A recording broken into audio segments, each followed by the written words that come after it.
عید کی نماز میں یہ نیت کریں کہ میں عید کی نماز امام کے اقتداء میں پڑھتا ہوں، بس اتنا کافی ہے۔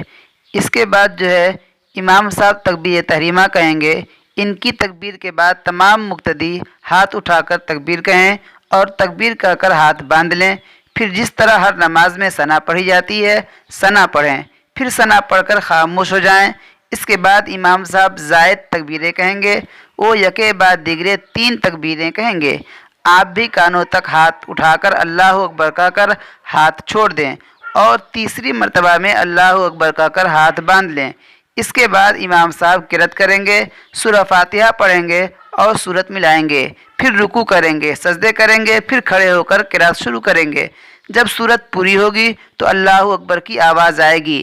اس وقت آپ رکوع میں نہ چلے جائیں، یہ زائد تکبیریں کہی جا رہی ہیں۔ آپ کانوں تک ہاتھ اٹھائیں اور اللہ اکبر کہہ کر ہاتھ چھوڑ دیں۔ دوسری مرتبہ میں بھی یہی کریں اور تیسری مرتبہ میں بھی یہی کریں۔ اس کے بعد رکوع کی چوتھی تکبیر ہاتھ اٹھائے بغیر کہہ کر رکوع میں جائیں اور حسب معمول نماز پوری کریں۔ اس میں اگر مقتدی سے بھول ہو جائے اور وہ تکبیر سن کر رکوع میں چلا جائے، پھر دیکھے کہ باقی سب لوگ کھڑے ہیں اور وہ کھڑا ہو جائے تو کوئی حرج نہیں ہے، امام کے پیچھے بھول معاف ہے۔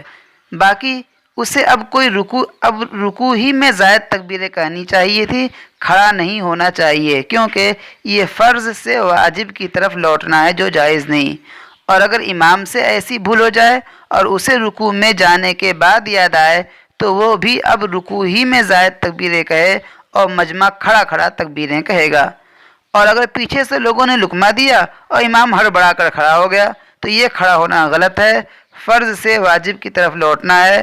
لیکن اگر کھڑا ہو گیا تو اب کھڑے ہو کر 3 تکبیریں کہے، پھر رکوع کرے اور آخر میں سجدہ سہو نہ کرے۔ اگر مجمع اتنا زیادہ ہو اور مائک کا انتظام نہ ہو کہ اگر سجدہ سہو کرنے سے جو ہے لوگوں کے گڑبڑا جانے کا اندیشہ ہو تو سجدہ سہو نہ کرے، معاف ہے۔ دوسری نمازوں میں ایسا کرنے سے سجدہ سہو لازم آتا ہے، لیکن عید کی نماز میں سجدہ سہو نہیں کیا جاتا، کیونکہ عید کی نماز میں عام طور پر مجمع بڑا ہوتا ہے۔ اس لیے مسئلہ یہ ہے کہ عید کی نماز میں اگر کوئی بھول ہو جائے اور کوئی واجب چھوٹ جائے تو سجدہ سہو نہیں کیا جاتا۔